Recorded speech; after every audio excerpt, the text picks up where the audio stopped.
Hey there, everybody. Here in quarantine with the Dorset Wan Chai, I kind of go from meal to meal.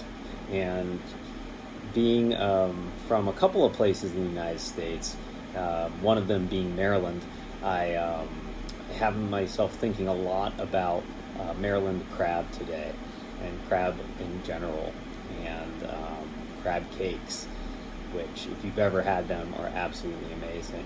So I found this poem by January Gill, and it's called How to Make a Crab Cake.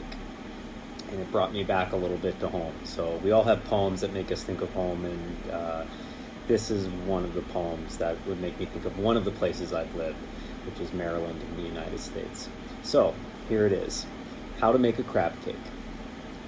Start with your own body, the small bones of the hands moving toward the inlets of the fingers. Wanting it too much invites haste. You must love what is raw and hungered for. Think of the crab cake as the ending, as you till away at the meat, digging for errant shells and jagged edges. Always, it's a matter of guesswork, but you hold it together by the simplest of ingredients. For this is how the body learns to be generous, to forgive the flaws inherited and enjoy what lies ahead.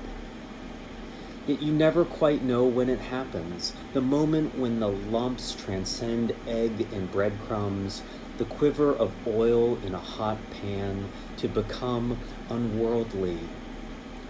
The manifold of pleasure with the sweet ache of crab still bright on your tongue.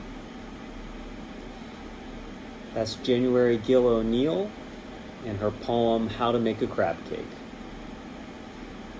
Take care, read more poems, Hong Kong, and I'll see you tomorrow. Bye-bye.